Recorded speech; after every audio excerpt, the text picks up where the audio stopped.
Há 2 anos atrás eu levei meu ultimato da parte de Deus, que me gerou um profundo arrependimento. Eu tenho mudado bastante. Irmão, não creio que estou onde deveria estar, não. Eu acho que tem muito ajuste ainda para fazer, não só na questão da perda de peso, né? Mas eu acredito que depois de 50 e tantos quilos eliminados, de eu passar a dormir muitas horas a mais, eu estou bem melhor que estava antes. Mas estou renovando com Deus. Na oração da palestra anterior, falei, Deus, eu quero me aprofundar na intensidade desse cuidado. Mas deixa eu te dizer algo, há 2 anos atrás, eu conheci um pregador que eu ouvia muito falar dele, de como Deus usava. Tinha muita curiosidade de conhecê-lo, isso nunca tinha acontecido. Mas eu e ele iríamos ministrar no mesmo evento. Eu ia pregar na abertura do evento na quinta, sexta de manhã eu já ia embora, eu não ia nem poder ficar para ouvi-lo. Então, depois de ter pregado, os irmãos que organizaram o evento nos levaram numa sala à parte para que a gente pudesse ter uma refeição junto. A comida era bem mais light, graças a Deus, não tinha, né, aquela coisa terrível que alguns tentam fazer com a gente, porrando pizza, um monte de coisa pesada. A comida era bem light. Mas apesar da comida já ser mais light, esse camarada foi o que fez o menor pratinho. Eu, para puxar assunto, ainda não conhecia, quis me aproximar, aproveitei a ocasião, falei para ele, está se cuidando, hein? E quando eu falei, está se cuidando, ele com 61 anos de idade, virou para mim e perguntou, quantos anos você tem? Quando perguntou quantos anos você tem, já gelou a espinha. Eu falei, vem sermão. Vem sermão. Eu estou para fazer 44. Então, 2 anos atrás, estava para fazer 42. 41. Respondi, 41 anos. Aí ele olhou para mim e falou, não, estou te perguntando isso, porque achei que você estava perto dos 40 anos. E eu, quando tinha 44 anos, em vez de eu contar a história, acho melhor ele mesmo contar, porque ele está aqui hoje. Paulo Canuto, vem para cá.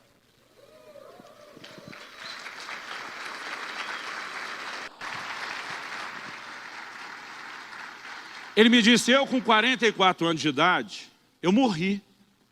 Falei, você o quê? Eu morri. Falei, como assim morreu? Eu falei, morri. Tem um atestado de óbito. Depois a esposa ajudou e falou, não, você tem o laudo médico, não chegou ao óbito lá no ML. E ele me contou uma história de como ele morreu. Vocês já conheceram alguém que já morreu? E eu quero que ele conte essa história antes de nós orarmos. Paz do Senhor, queridos. Amém? É um prazer estar aqui para contar um pouquinho dessa história bem rapidinho. O problema é o seguinte, que uns comem demais, outros comem de menos. Uns dormem demais, outros dormem de menos. E tanto dormir demais é ruim como comer demais e dormir de menos e comer de menos. Na verdade, eu vivi uma vida muito louca no Evangelho, viajando pelo mundo inteiro, correndo daqui para ali e para lá. E eu nunca gostei de dormir nem de comer. Como o meu relógio biológico deu uma encaixada que não precisava comer nem dormir, eu gostei desse negócio. E comecei a ficar sem comer, sem dormir, até que em julho de 98, dia 18, eu cheguei numa viagem da Europa e tive um problema muito ruim, fui internado. E quando eu estava ali internado, de repente eu senti minha barriga crescer, e a minha esposa estava do lado, eu falei, eu estou sentindo muito mal, muito mal. Comecei a suar e a barriga crescer, de repente veio um chafariz de sangue pela boca e jogou todo o sangue em cima da Eva. Eu não sou Adão, mas ganhou a Eva. E a minha Eva é melhor do que a do Adão, que a minha só dá alegria, né? Então, mas eu dei um banho de sangue nela. E de repente a barriga foi de novo e jogou sangue. E foi enchendo e jogando, ao ponto de eu ver as enfermeiras, chamar a enfermeira, botar pano no chão e torcer dentro do balde. E naquele momento eu comecei a lutar para não morrer, mas de repente eu senti que eu morri e os médicos procederam e eu voltei. E 4 vezes eu fui e voltei assim no procedimento dos médicos. Mas na 5ª vez eu relaxei, entendi que a Bíblia diz que morrer vai para o céu. Então eu me relaxei para morrer. Quando eu relaxei, eu olhei e vi que meu corpo estava deitado e eu estava do lado de fora. Quando eu olhei meu corpo, vi a Eva com a cabeça no meu peito, falando, e os médicos já recolhendo toda a aparelhagem, tirou a aliança, tirou tudo e falou, olha, fizemos todos os procedimentos, agora é óbito, morreu, acabou, explicou para ela. E eu ali do lado de fora olhando meu corpo, aí Jesus chegou e disse assim, está vendo o que você fez com o seu corpo? Você é suicida. E começou a falar, e entre muitas palavras disse, homens como você, eu queria usar na terra, mas muitos estão com problemas psiquiátricos, problemas neurológicos, problemas emocionais, e muitos deles mortos, já não têm mais vida. Homens como você são suicidas, volta lá e diz para Eva que você vai voltar. Aí isso demorou um tempão, aí eu mergulhei no corpo, voltei, levantei o dedo e falei, Eva, eu vou, mas vou voltar. E endoidava os médicos e não sabia o que fazer. Falava, o cara voltou e eu saía de novo do corpo, falava, o bicho pegou por lá. E eu ficava do lado de fora do meu corpo, olhando, e Jesus chegou e falou, o que você faz da sua vida? O que você come? Qual é o descanso que você tem? Então vou te dizer, jejum, oração e trabalho não te mata, mas o que você faz, isto é suicida. Você tem que aprender a comer as coisas que eu plantei na terra e dei como natural para alimentar o corpo. Volta lá e diga para Eva que você vai voltar. E eu levantava o dedo e dizia, Eva, eu vou, mas vou voltar. Os médicos endoidavam, caía todo mundo para cima e balançava tudo e de repente eu pulava do corpo e ficava lá do lado. Jesus baixava a lenha, tá? Que está batendo.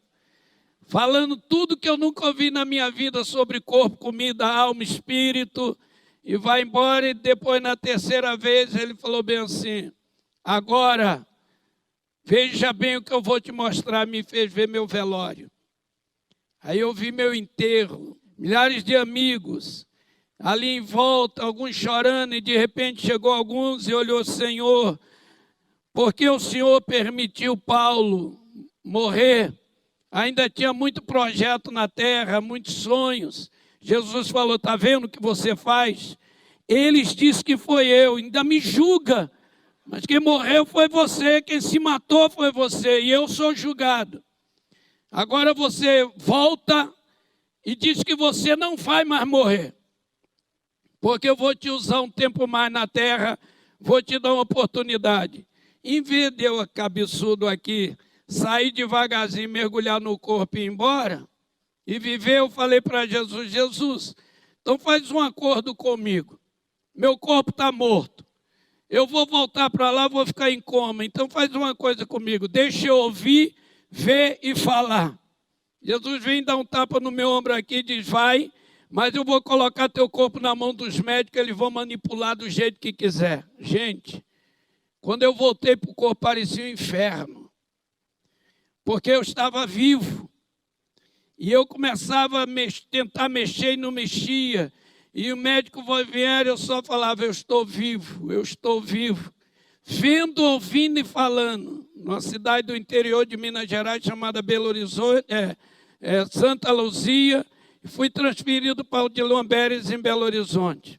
Naquele período, os médicos manipularam o meu corpo, mexeram com tudo, abriram aqui sem anestesia nada, porque não tinha como dar, e começaram a colocar soro, uma agulha aqui no pescoço, e eu passei o pior tempo da minha vida, porque batia lá, zerou, morreu, e de repente eu falava, estou vivo, Me entubaram, me colocaram, e chegou um missionário, no outro dia com vidro de óleo, enchendo minha boca, eu, glá, glá, glá, glá. Vai curar. Ele já morreu, que pena que ele morreu, mas ele era vivo e abençoado. Mas acho que negligenciou também. Então, irmãos, isso durou a noite inteira praticamente. Passei praticamente 2 meses em hospital sem poder fazer a obra de Deus. Mas se eu creio que eu ressuscitei, estou aqui. Quem crê, diga glória a Deus. Porque senão está todo mundo morto na glória. Obrigado, querido. E ele me contou essa história por causa do comentário que eu fiz, está se cuidando. E ele disse que em algum momento, me corrija se eu errar alguma coisa aqui, Paulo, ele disse que em algum momento ele falou assim, o senhor ainda estou aqui, não fui a lugar nenhum, o senhor vai me dar outra oportunidade? E o senhor sinalizou que sim, ele falou, eu prometo que eu vou me cuidar. Tudo isso foi para explicar por que ele estava se cuidando. Irmão, naquela hora, algo me pegou por dentro de uma forma que eu não consigo te explicar, mas a minha oração é que o Espírito Santo faça com você a mesma coisa que ele fez comigo aquele dia. E o temor de Deus caiu sobre mim. E naquela hora eu falei, Deus, nunca mais você vai ter que falar isso de novo comigo. Eu tenho negligenciado a sua voz, as suas advertências há muito tempo. Mas chega, eu falei, me dá uns meses para processar esse universo novo de informação que eu não tinha. Eu gastei, acho que foi uns 3 meses, repensando tudo que a Bíblia diz, analisando, tentando chegar a um lugar de convicção que me levasse agora a fazer algo para Deus. Que minha esposa dizia, mas Luciano, quando você jejua, você leva a sério. Ela falou, eu te vi com 12 dias de jejum só na água, sentar na churrascaria, conversar com os irmãos e nem demonstrar nenhum sinal de que queria comer nada. Eu falei, não, quando é para Deus o negócio é sério. Ela falou, por que quando é uma dieta você não faz sério? Eu falei, porque não é para Deus. Eu falei, então faz uma dieta para Deus. Eu disse, você está louca, mulher? Jejum é uma coisa, dieta é outra. Aliás, eu descobri que nem a dieta, irmão, é suficiente. Dr. Alden define a dieta, não sei se a definição é dele, se ele pegou emprestado de alguém, como uma coisa que você não vê a hora de terminar, para poder voltar a fazer o que fazia antes da dieta. Na verdade, o que a gente precisa é de uma mudança de hábitos. A Bíblia diz, quer comais, quer bebais, façam tudo para a glória de Deus. Está lá em 1 Coríntios 10. Irmão, eu nunca comi para a glória de Deus. Nem bebi para a glória de Deus. A gente faz isso voltado somente para nós mesmos. Eu repito, querido, ainda não estou no lugar onde deveria estar. Continuo ajustando coisas, continuo me dedicando, continuo amadurecendo o entendimento. Mas o Senhor falou muito claro comigo. Você tem pregado santidade. O Zadok serve para isso. O Senhor me diz, fale da área onde você mais tropeçou nos últimos anos, mesmo sendo ministro que eu te usava. E sabe que não foram só os 50 e tantos quilos, não são só agora as horas de sono a mais, é toda uma reprogramação e a gente tem que cuidar. No ano passado, só no ano passado, eu tinha perdido 27 quilos. Eu lembro que no final do ano, alguns disseram, cara, você está exagerando, está exagerando. E eu e minha esposa fomos passar 15 dias na Europa. Ia pregar em várias igrejas, mas no intervalo, a gente tinha uns dias que eram nossos 20 anos de casado. E a gente decidiu que a gente queria comer um pouquinho mais à vontade. Em 2 semanas eu peguei 2 quilos. Falei, uau, não podemos brincar muito. Mas pensei, só 2. Para quem perdeu 27 ou 25 no lucro. Isso naquele ano. No final do ano, nós fomos a família toda para os Estados Unidos e o México. Passamos quase 2 meses, somando os 2 países. Graças a Deus, a gente percebeu no começo, acho que nas primeiras 3 semanas, antes de 1 mês. E aí a gente começou a segurar. Mas na chegada dos Estados Unidos, foram 7 quilos a mais. E eu comecei a perceber que se você não vigia, o negócio fica tenso. Eu o tempo todo encontrava todo mundo, eu só falava disso. Os caras começaram a me dizer, você está ficando chato, você não fala de outra coisa. Eu pensei, acho que eu tenho que ser um pouquinho mais polido, não vou oprimir tanto os outros. Mas, irmão, deixa eu te dizer, é que nem o crente que não fala de Jesus. Você não fala de Deus, das coisas de Deus, você perde a consciência disso. Já percebeu isso? E eu percebi que à medida que eu decidi fazer um pouquinho de silêncio, eu mesmo deixei de processar, eu mesmo deixei de alimentar. E eu me descobri como uma pessoa que foi liberta das drogas, que você pode ter recaídas em todas as áreas. Somando os 2 quilos da Europa, com 7 no final do ano, eu estava 9 a mais. Aí dessa vez 9 para 27, mas já era 1/3. Eu quando voltei, falei, não, vou segurar a onda. E segurei a ponto de não engordar mais, mas falei, não posso, eu tenho que perder aquilo. Né? E eu percebi depois daquela atitude, depois de perder aqueles 9 quilos de volta, que não adianta ser um momento, isso tem que ser um estilo de vida. Isso é tão santidade. Quando a gente mexe no terreno da alma e diz que não pode ter amargura, quando a gente mexe, né, nas outras questões do espírito, Paulo diz em 2 Coríntios 7:1, que nós precisamos aperfeiçoar a santidade no temor do Senhor, nos livrando das impurezas, tanto da carne como do espírito. Existe impureza em todos os níveis. Existe pecado em todos os níveis, inclusive contra o corpo. E sabe, querido, a gente pode até acreditar, não, o jeito que eu estou comendo não vai me fazer perder a salvação, nem deixar de ir para o céu. É verdade.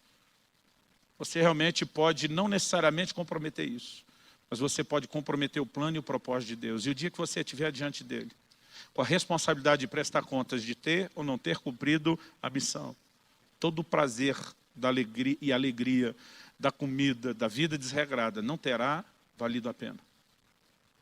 O problema é que a gente ameniza as coisas no terreno da comida. Imagina alguns pastores, depois do caso Zadok, os preletores, os homens de Deus aqui, dizendo agora que a reunião acabou, esse culto abençoado, vamos para uma casa de prostituição todo mundo. Se você ouvisse um negócio disso, o sangue de Jesus tem poder. Se a gente se reunisse e dissesse, vamos planejar roubar um banco amanhã, misericórdia. Acho que tem uns crentes que iam dizer até cruz credo. Mas se a gente falar, vamos para um restaurante, assim, panturrar de comida, beleza. Porque isso pode. É pecado de crente, é tolerável. Quem está entendendo, diga amém. Eu tomei uma decisão, querido, de não ser um suicida, de não desonrar a Deus nessa área. E eu vim aqui não te apontar o dedo. Eu vim como Paulo, que pregava o evangelho dizendo para os pecadores, de todos eu sou o pior. Pensa num crente que mesmo sendo usado por Deus, foi um péssimo exemplo. Eu tenho encontrado médicos ao longo de todo o país, estão dizendo, pastor, graças a Deus que o Senhor resolveu se cuidar. Os caras dizem, cara, a gente bebia da tua palavra, mas tu era um péssimo exemplo para a nossa geração. E eu estou aqui diante de você, estendendo o arrependimento que eu tenho sustentado diante de Deus. Dizendo, se eu fui porque teve muita gente me dizendo, pastor, eu te usava como desculpa para não me cuidar. Falei, acabou a festa. E eu tenho olhado para alguns colegas do ministério, principalmente os que estão acima do peso, dizendo, vou tocar o terror em você. Quero que você se coloque em pé, nós vamos orar. Olhe para cá um instante. Alguns de nós precisamos não apenas consentir com o que ouvimos e dizer, é mesmo. Alguns de nós precisamos de arrependimento, de conserto, de tomar uma posição e dizer, Senhor, eu quero levar esse negócio a sério. Quem está entendendo, diga amém. Eu quero que você fale com Deus, no seu lugar mesmo, do seu jeito, da sua maneira, com as suas palavras, pedir para você ficar em pé, mas você ora como achar melhor, em pé, sentado, de joelho, no seu lugar, aqui na frente, como você quiser. Mas nós precisamos de conserto. Nós precisamos de uma postura de viver de forma que honre e glorifique ao Senhor. Espírito Santo, se você não vivificar essa palavra,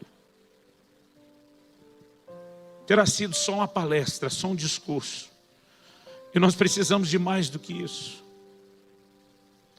Meu coração ainda carrega a dor de por tantos anos ter permanecido nessa cegueira. Aquela fase da vida e da idade que alguns chamam da fase da imortalidade, achar que nada vai acontecer, que não há necessidade de se planejar e programar a forma de viver e o nosso fim. Eu sei que eu não te glorifiquei, eu sei que eu não te honrei nesses anos, mas eu sou tão grato que o Senhor foi bondoso, misericordioso e me deu contínuas oportunidades e advertências de poder consertar. Eu sei que nessa manhã o Senhor estende uma advertência a cada um de nós aqui, aqueles que serão tocados por essa palavra gravada depois. E eu oro que essa hora, esse momento, seja um momento de conserto, de uma nova postura. Nós queremos viver santidade em todas as áreas, inclusive no cuidado do corpo. Nós queremos te honrar, nós queremos te glorificar, Senhor. E nós queremos a oportunidade de recomeçar. Não precisamos chegar a um ponto tão distante como aconteceu com Paulo Canuto para querer voltar e recomeçar. Nós podemos decidir recomeçar hoje. nós podemos entender que talvez hoje já seja uma dessas oportunidades que o Senhor está dando para que a gente não vá antes da hora. Nós não queremos abortar o teu plano e o teu propósito, e nem tampouco ter o Senhor sendo acusado depois da nossa própria falta de cuidado. Que o temor do Senhor caia sobre nós, que a revelação da tua palavra entre e gere fé nessa área, assim como tem gerado em outras, e gere e produza em nós a obediência da fé, para que venha um novo tempo. Nós clamamos em nome de Jesus e para a glória de Deus. Em nome de Jesus e para a glória de Deus. Se você crê e concorda, diga amém. Se você recebe essa palavra, diga eu recebo em nome de Jesus. Se você puder, fala para alguém à sua volta, quer comais, quer bebais, faça tudo para a glória de Deus. Para a glória de Deus. Amém.